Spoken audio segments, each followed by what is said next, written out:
Hello everybody, welcome back to the channel. And if you're joining me today, I've done a bit of a book haul and I thought you might want to share it with me.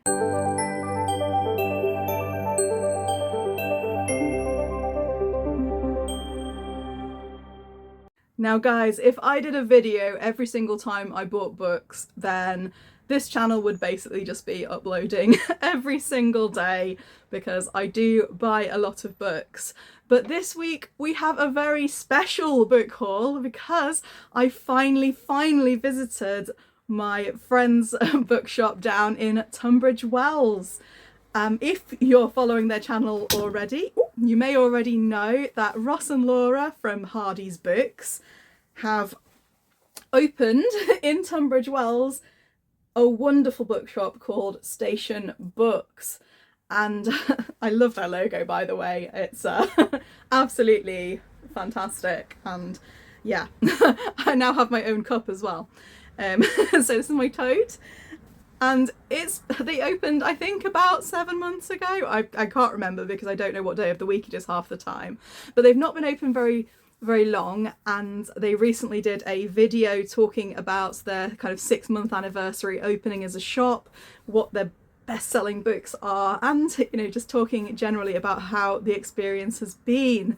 And I can't believe time flies because I meant to go down and see them as soon as they opened and it's been too long, but I finally managed to make it down and support the bookshop. Now, if you're living in the UK but you are miles away from London, miles away from Tunbridge Wells, you can still support the shop if you if you're going to buy some books and you don't know where to get them from and you want to support an independent bookshop. Bookshop.org.uk, you can go there and just type in Station Books. You can have a little look at their own selections. They have curated some wonderful titles with a little bit of help from yours truly. There are definitely some Ray recommendations on those shelves and I saw a lot of them when I was down there. So yeah, congratulations on the shop, Ross and Laura. And I'm going to show off the books that I bought when I was down visiting them in London and Tunbridge Wells. Now, I've got a bit mixed up. So some of the books in this pile that I'm about to show you, I got from Foyles in London, which is is another wonderful bookshop. I mean, I'm a book lover. Everywhere I go, there are bookshops and there are temptations, and Foyles is one of my favourite bookshops. One of my favourite big bookshops in London. And there was brilliant air conditioning as well, and they do a mean iced latte. So, I will also plug Foyles in this. Some of these books are from there, and I don't know how they managed to display some books that I haven't come across because I spend all my time on book social media, looking through books, curating them, deciding which ones to read. So the fact that they had some to tempt me, that's very impressive as well. So I've got a big stack. Here's like a little picture of the books that I have hauled, as it were. And I just thought I'd share them with you because I love this sort of video. I absolutely love looking what other people have bought. I'm very nosy. Also, I would like you to just enjoy for a second my Robin Hobb inspired jumper. Fitz and the Fool and Night Eyes and Burrick and Verity and Catrican and Shade and Molly, I think, is on the bottom there as well. And I definitely haven't just put this on so it doesn't look like I filmed all my videos on the same day. Anyway, let's get on with this.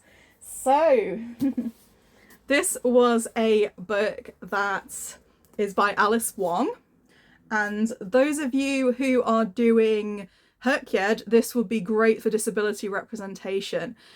In fact, if you're not going to be doing all of the prompts, then the first book by Alice Wong, Disability Visibility, is a great kind of tour, many different disabled perspectives, and yeah, absolutely drives the conversation forward in terms of how we can make the world a more equitable place. So I highly recommend Alice Wong's writings. And here we have another collection of essays, Disability Intimacy, which talk about kind of love, care and desire in the context of disability.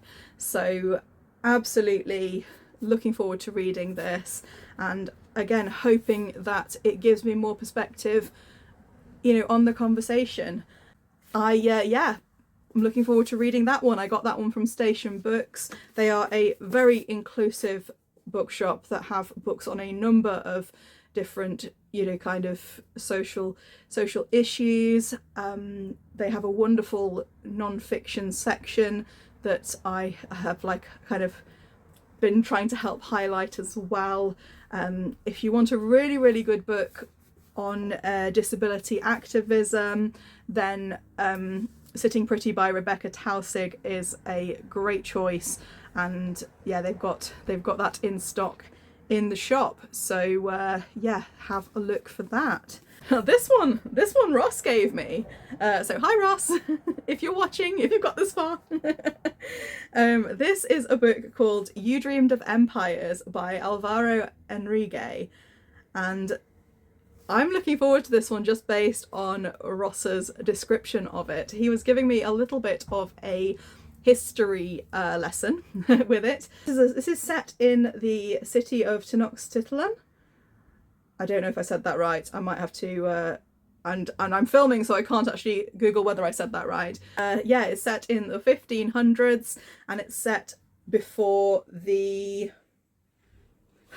I can't remember what Ross told me and what's the spoiler for the book, so I'm not going to. I'm just going to say that this sounds very, very interesting, and I'm looking forward to reading it, and thank you for letting me steal this copy. They have this on the front table, so yeah, by all means, go and grab yours.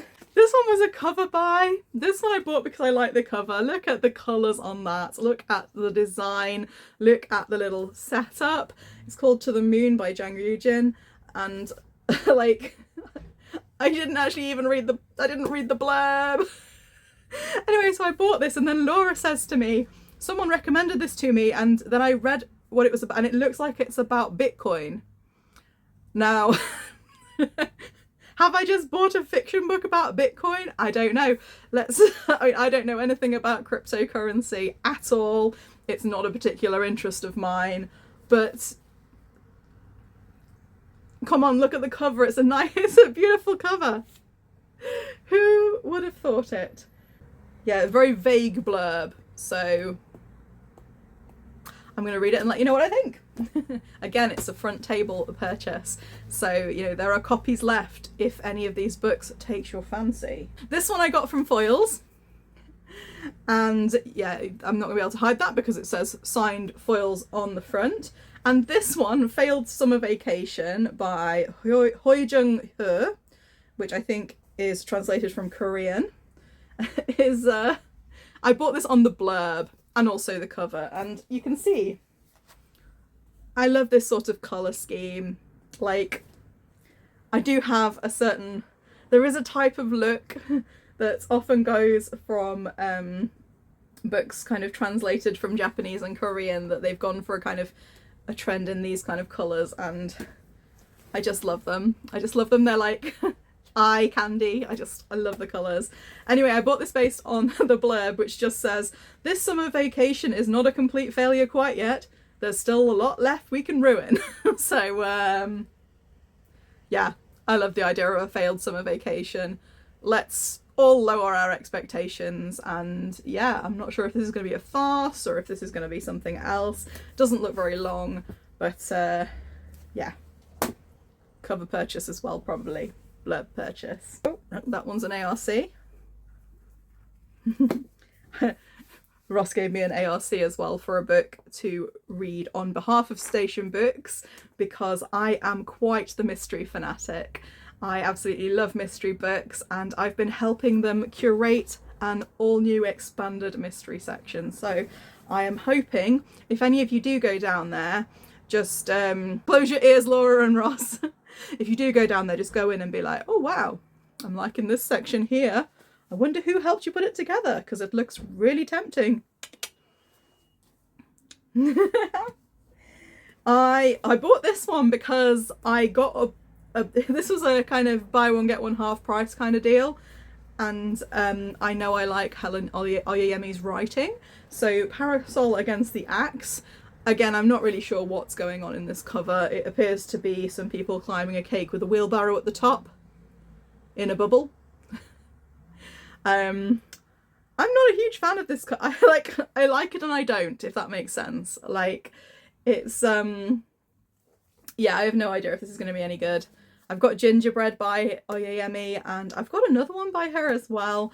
And yeah, I'm looking forward to it. But this one I bought to make up because I needed one for half price, so I went for this one. What was the one I did buy for full?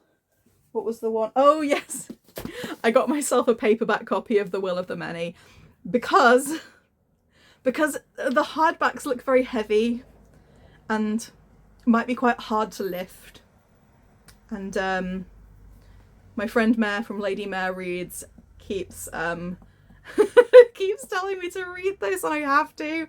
It's dark academia, it's fantasy. The only problem is the writing on the paperback copy is tiny.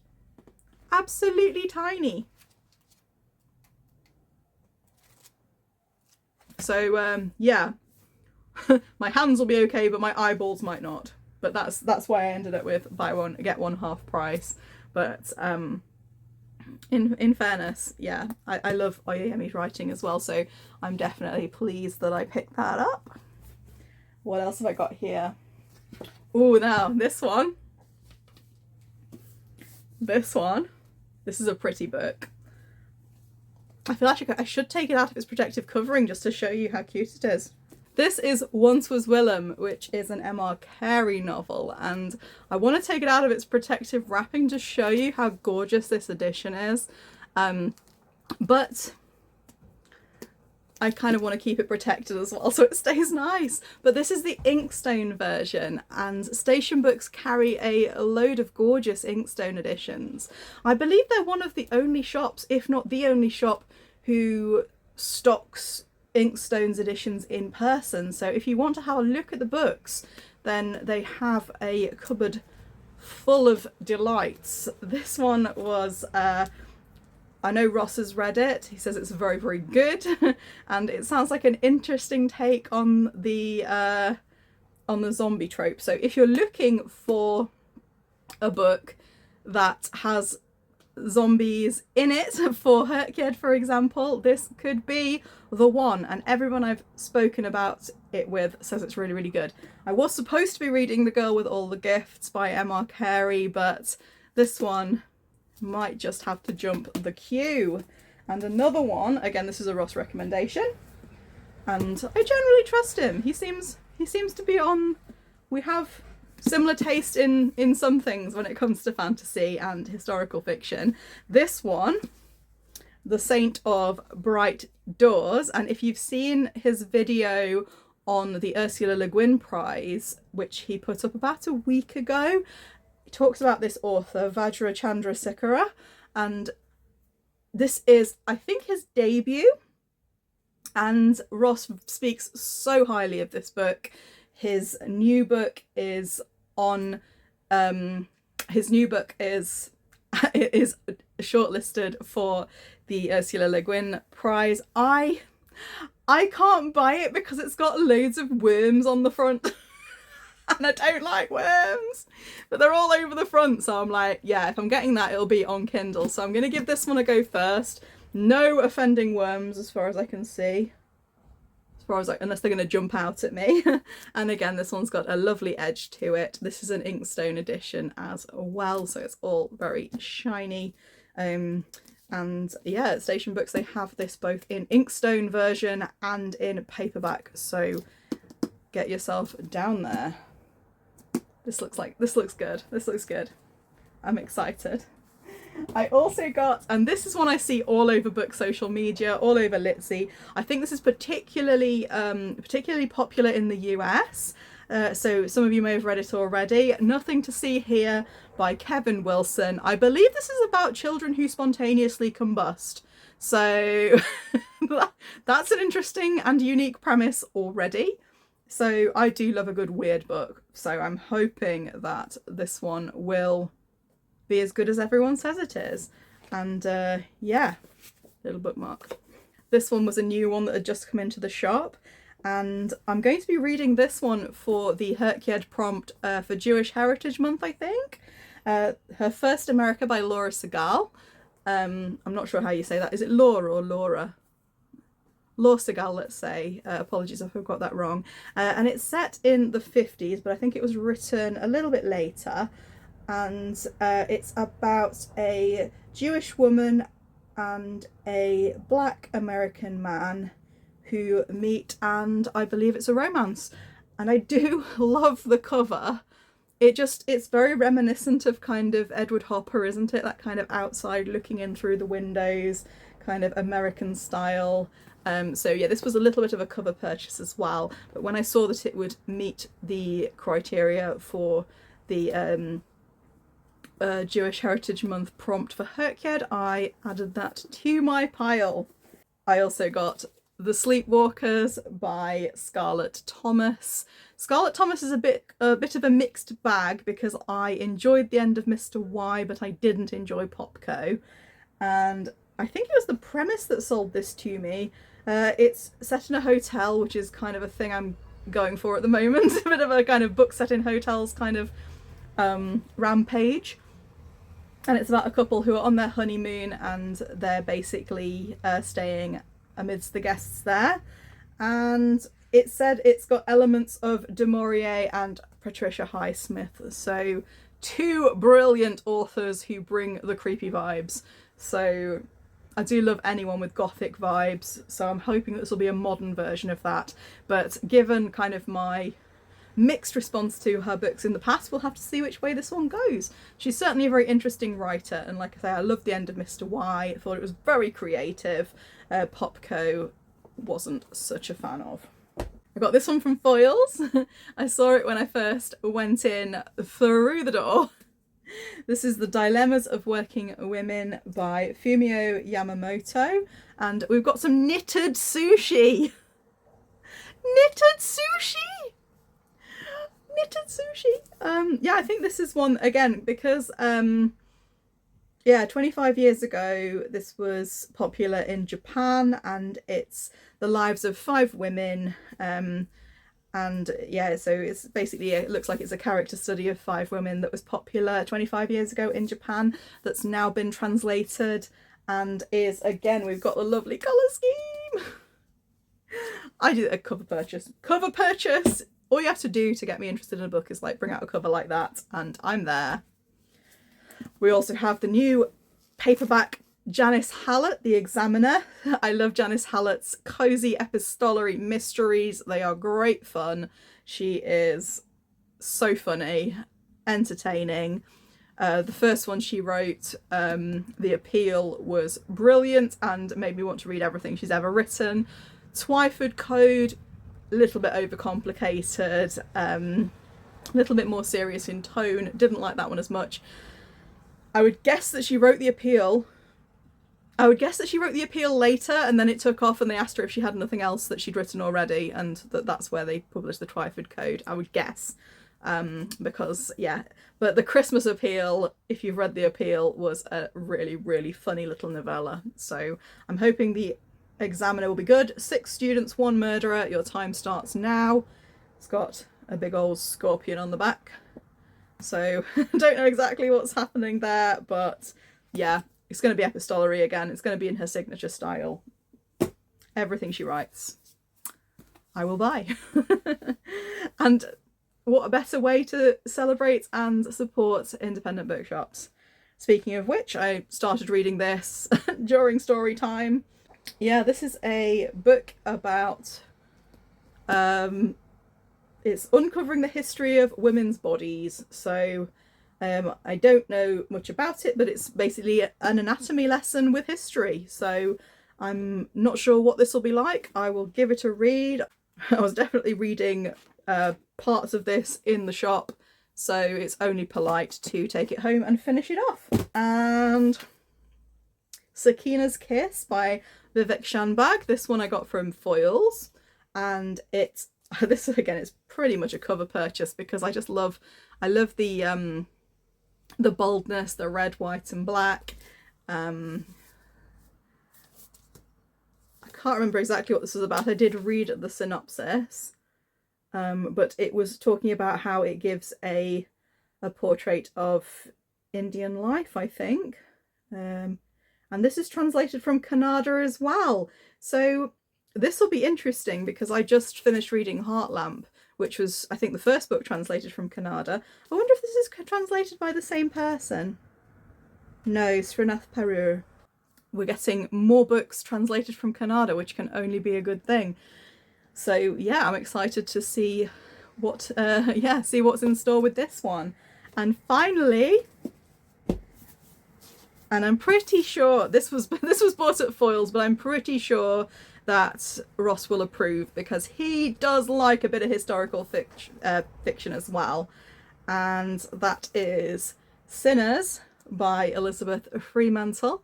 I have another book by her that I got from Goldsborough, which is Disobedience or Disobedient. And this one, Murder Most Foul or Vengeance Most Just. I love the cover. It's gold. It's got blurbs from absolutely everybody in the historical fiction community on the back. So yeah, I couldn't resist it. And it's a good job that Goldsborough Books wasn't open when I walked past it, because otherwise I would have had even more of a job getting all of these books across London on the hottest day of the year, on the tube. It was not fun. The carrying of the books was not fun. I think that's all of them. I think that's all the books I think that's all the books that I hauled. I've already shown you my gorgeous tote bag, and I have a mug to match, which I will have to get a cup of tea going in. So wonderful bookshop, brilliant to see Laura and Ross, who are two very good friends of mine. Also got to catch up with a few other of my booktuber friends, most of whom you will be seeing in our next Coven video that I will be sure to make sure that I publicise on here, so you know whose channel to go to next. If you like a good vlog, then the five of us have been very much enjoying ourselves talking about those books. So it's been a pleasure.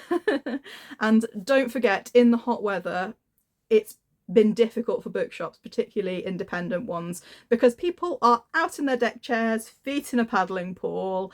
You know, they're not wanting to leave the house because it's so hot and gross out there. So don't forget to think about independent bookstores in this weather. And yeah, continue your support, because what would the world be like without bookstores that we can go to and, you know, feel all the books, smell them, and buy them in person. We don't want the world just becoming one big Amazon monopoly. So support local bookstores, support independent bookstores, and yeah, I'm hoping that I could just go down and just stay there. They can just let me do all the book selling. I want to just do all the fun bits. Anyway, it's been a pleasure. Catch you all later. Mwah.